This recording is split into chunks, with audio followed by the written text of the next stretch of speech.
We have the Community Advisory Committee reports, Special Education Advisory Committee report of June 10th, 2024, membership update, and right of parents, guardians, students with disabilities, special education needs to know about TDSB programs, services, and supports, and how to access them.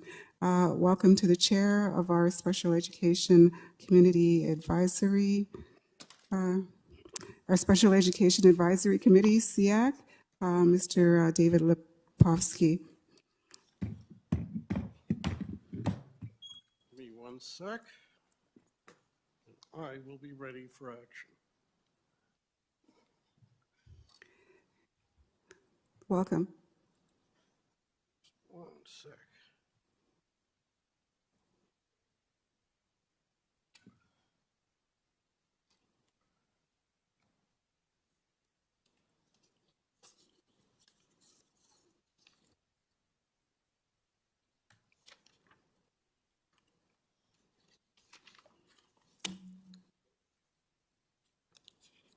Here we go.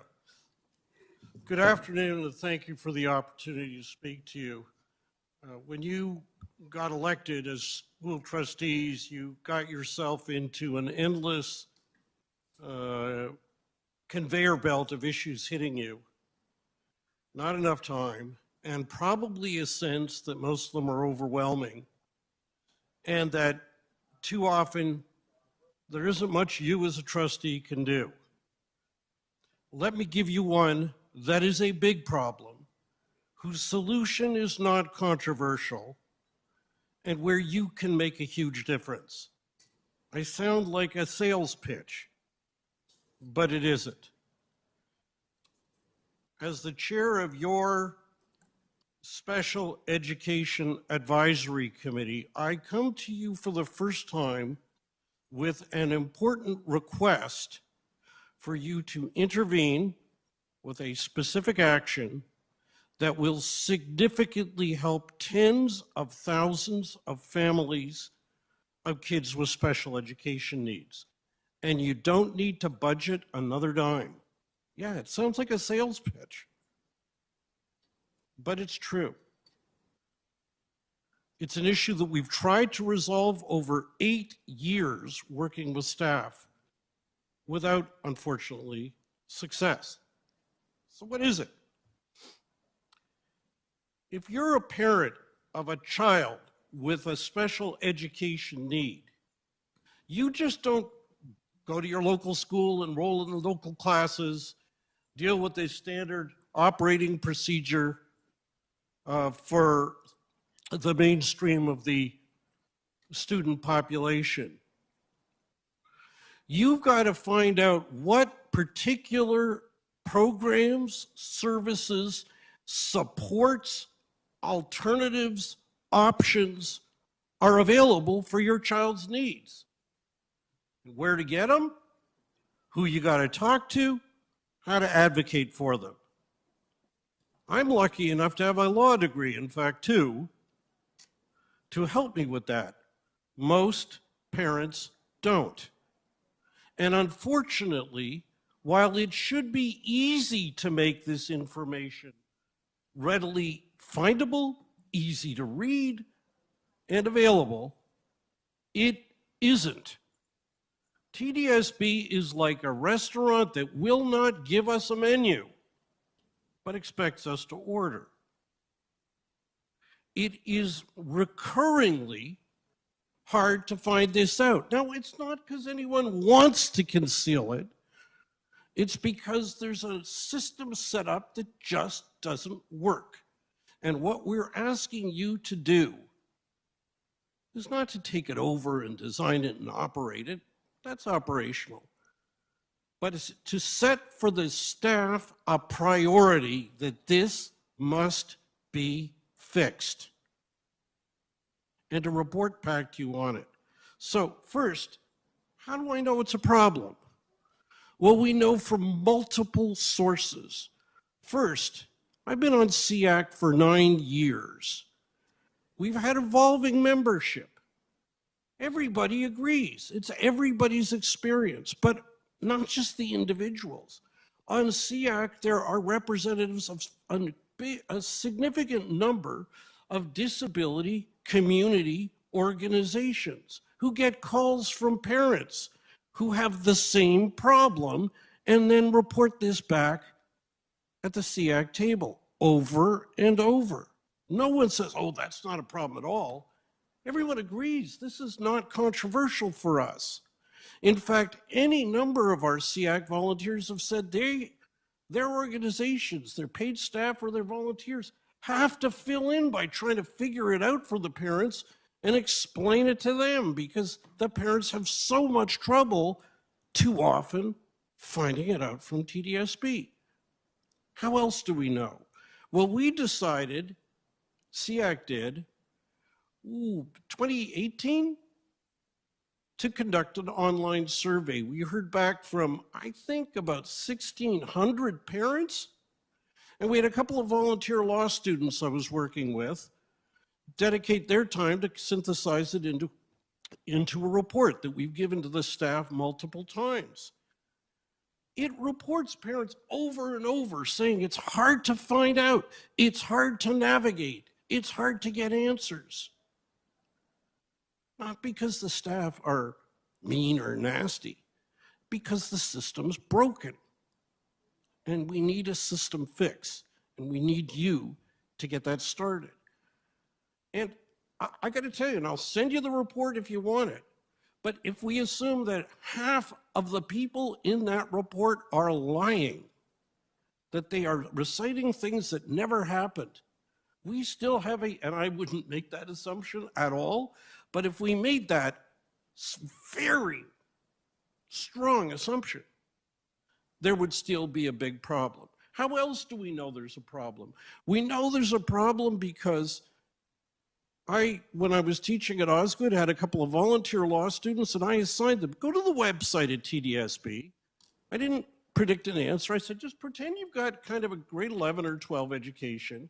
You got a kid who's not learning to their ability. You don't know any fancy terminology. And you want to know what to do. You want to know where to go for help and what's available. And the report back we got, it's hard to find it out. And if you even find where to look, it's all in education jargon, which educators speak, but a lot of parents don't. How else do we know? Well, because in 2018, the provincial government appointed an expert committee, half from the disability community, half from educators across the province, to review the education system, the K-12 system, from the perspective of students with disabilities, and report what needs to be changed. I had the privilege of serving on that committee. In fact, I had the privilege in my community advocacy role of leading the fight to get the government to set it up. Well, our report, which was released in 2022, found that the problem I'm describing here is a problem that's province-wide. And it wasn't like disability sector representatives on our committee like, oh, I don't know, the mainstream disability community organizations said this is a problem, and the educators are going, no, it's not.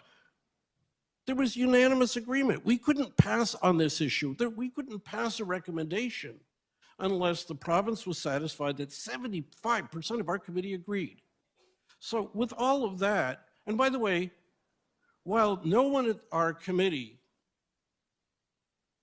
from staff have ever acknowledged the problem, no one's disproven it. So what's the answer to date? What does the board tell us that they do? And this is not controversial. They say, first, it is the responsibility of the principal to give this information to parents. Well, there's 40,000 kids with special education needs, and what? My guess, 580 principals? Do the math. They will not have time to run their schools, eat, or go to the bathroom if they've got to re-explain it all, find it out, and deliver it to them. Moreover, the principals, who are dedicated and hardworking, don't necessarily know all the information. If you go to a principal and say, hey, my child has this need, what programs are there? Where should I be looking? And so on. They don't necessarily know. There are times they don't. We have practical experience with this. So then we're told you can look at the website. Well, I told you about that. A lot of the information isn't there. If it is, it's hard to find. If you find it, it's in education speak. But there's key things that aren't there. So the third thing we're told is they give out brochures. There's several brochures. And there are, but they suffer from the same problem. The jargon that's impenetrable, the lack of key information. I got to tell you, I looked at some of these. If you can find the word disability, you got to read pages before you even find it. But a lot of the key information you need isn't there. And I'm not telling you anything that we haven't told staff for years. In fact, before I get that, the fourth thing we're told is, well, the parents will be told about this when they go to an SST meeting, a school team meeting. They've all got initials, except you may not get there if you've not had enough information to be able to come forward and point out that there's a problem and that your child's having difficulty learning and you want to get involved. That's kind of seeing the world through the lens of the school administrators, not through the lens of parents. And I got to tell you, parents of students with special ed needs, and I'm one of them, life is not exactly a picnic where we got tons of time to hunt around for this information. I am being gentle. So in the face of this, what have we done at SEAC? Number one, we've presented it. Number two, we presented it in a detailed motion to your predecessors, except for a couple of you who've been on the board a long time, in a motion that was passed on June 13th, 2016. We've been trying to raise this for 8 years. We've raised it over and over at SEAC meetings with senior staff, and they've changed several times, so it's not like it's one set of staff. It's been several. And then a couple of years ago, we set up a kindergarten to grade 12 advisory committee to give advice, or subcommittee to deal with the provincial report I told you about. And I've been centrally involved in that. And we sat down with staff last fall, and we literally went through some of those brochures and website, kind of line at a time sometimes, pointing out the problems. Like, this isn't just talking in vague terms. And it should have been obvious. What's the staff responded with? Well, to their credit, they sat and listened to us and were very collegial, as they've been throughout. There's no hostility, we're collegial. But they made, at our suggestion, they put some FAQs up on the website. That's a good start, but it doesn't cover 90% of what we need, and it also had more of the jargon. And now they've come before you with a report, and the report, number one, does not acknowledge the problem. Number two, lists for you a long list of brochures that are available. Well, guess what? Look at that list. That proves my point, because those brochures are the problem. They don't give us what we need, and they are written in that jargon. Now, this is not rocket science to fix. By the way, the end of the staff report, which I'm very indebted to staff for putting together, basically says staff are continuing to work together with SEAC, and we'll continue to work together. Well, the working together has been us giving the feedback and us giving the feedback and us giving the feedback. And we don't see right now before you, what staff didn't come before you with is exactly what we're calling for, which is a plan of a communication strategy, a plan of action. Now, trustees aren't going to write it. What we're asking you to do is to say to staff, number one, This problem needs to be fixed. Number two, it's got to become a priority. And number three, we'd like to see a plan, and we'd like to see how it's going. And we at SEAC are quite eager to work together on this, but we shouldn't have to start writing the leaflets, which is kind of the point of frustration we're at. If you hear frustration in my voice, it's not with the people we're working with, because they're good people, but it's with the results we're getting. So I conclude by saying, if you want to live up to the words of your multi-year strategic plan that you passed, parents as partners, removing barriers, I can't think of a better way to start than this. If you want to live up to the new PPM from the province that says that you should review your communication strategies with the parents, even though the Ford government didn't say a word about the particular barriers facing parents of kids with special education needs, this is a good way. If you want to make the duty to accommodate people with disabilities, including students with disabilities, that is imposed on you by the Charter of Rights and Freedoms and the Human Rights Code, if you want to make that work and fulfill the board's obligation, it starts by letting us know in easy to find terms, for those who aren't online, for those who don't speak the jargon, or if they even speak the jargon, they don't speak the language, in ways they can access it. And so we've come to you to take a simple action, and please support our motion.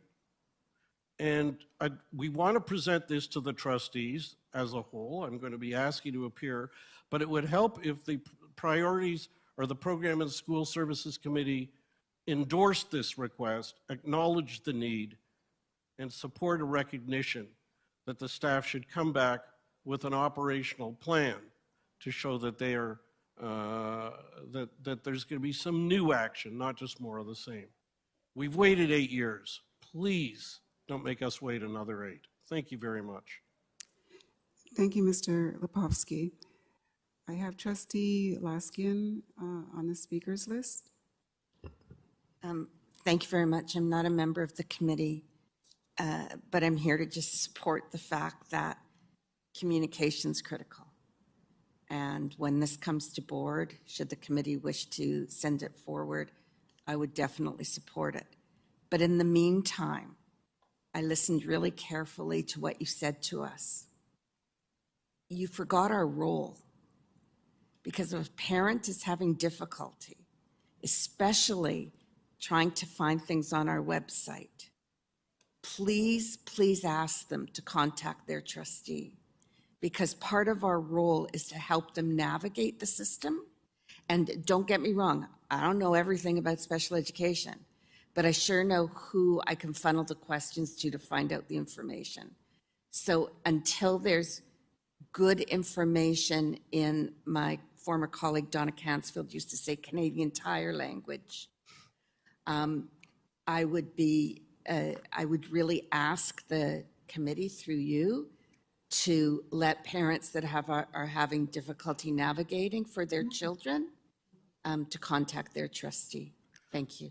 Thank you. If we're successful, we will alleviate you of that burden, but in any event, thank you, and I will.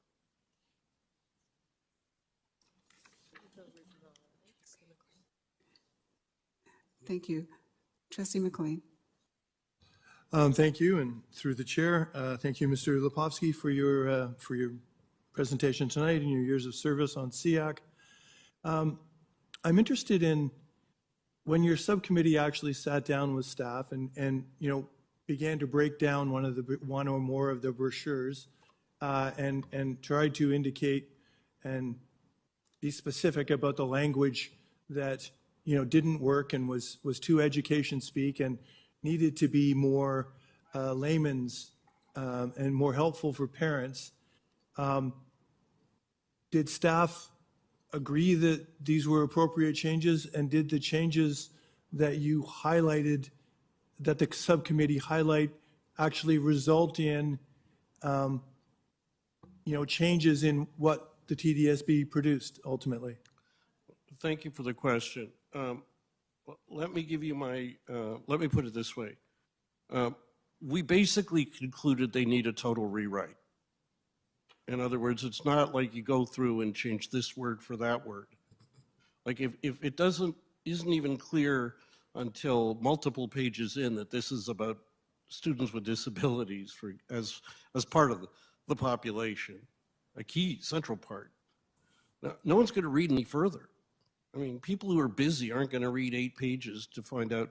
So they need a total rewrite. And we were told, in fairness to the staff, that the staff we're meeting with, have a ton of work on their plate. So I think if the board, the trustees, articulate this at a policy level as a major priority, then the staff may have to be assisted.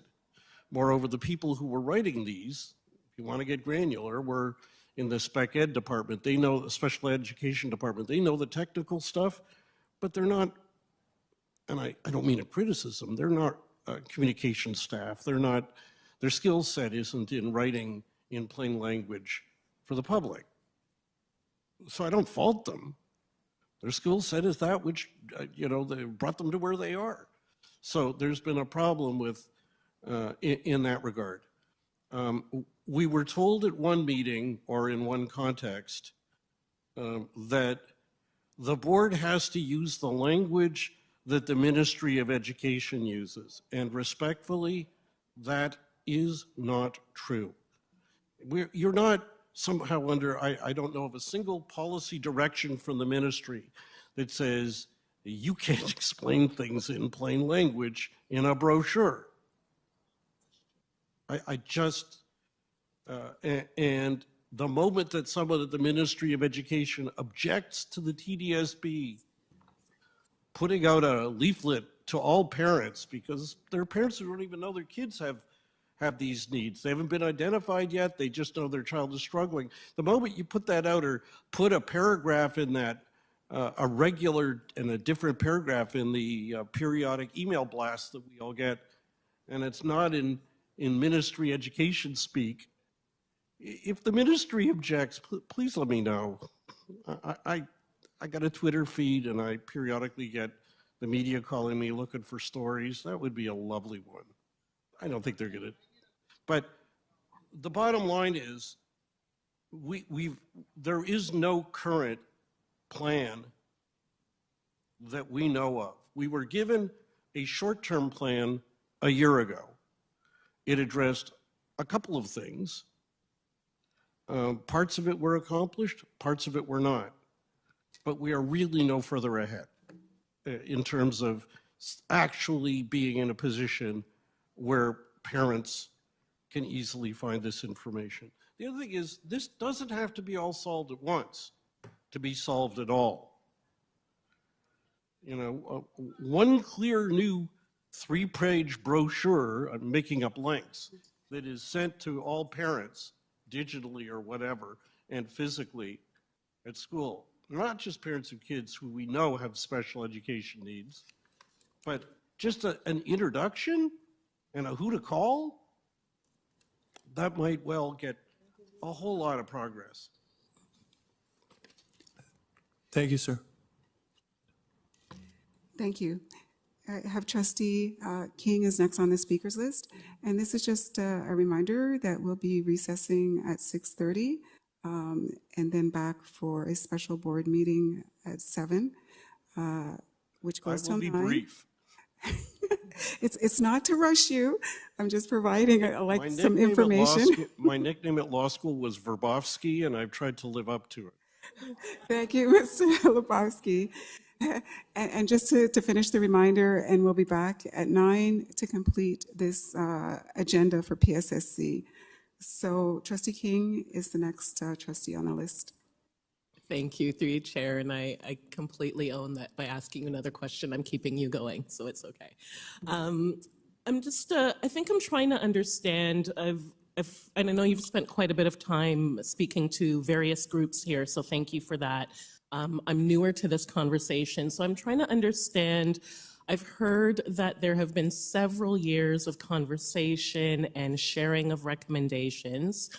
Over that time, we've seen some changes that have been enacted by staff, but we've heard from you clearly that they're not sufficient and far enough to meet the needs of the communities that you're representing. And I'm just trying to understand, even if this is formalized into a communication plan, what changes in the delivery? I'm trying to hear your comment on where the gap might be, and if it's something in the interpretation or something along the way that's a barrier between what's being suggested and what's being picked up.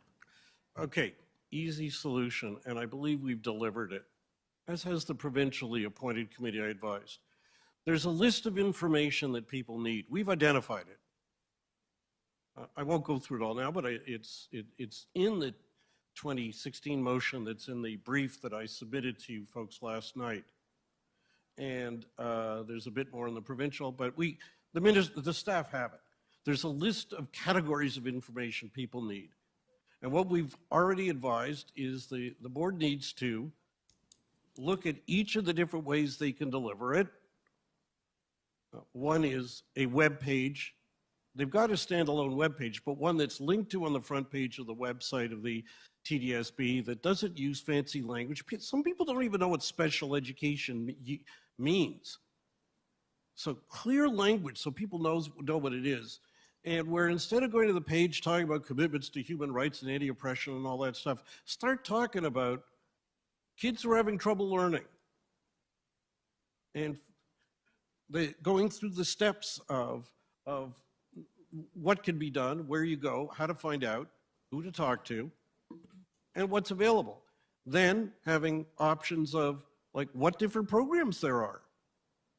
I will tell you that when my child has, I'm not going to go into details, but a particular disability, I called the the principal at the local school before I registered, and I said, well, what's available? And the principal didn't know, and it took phone calls and finally getting to a special ed consultant to just find out the options in kindergarten. That should be clear. One of the other things we've been told is you can find it, I forgot to mention this, you can find it in the special education plan. Have any of you tried reading it?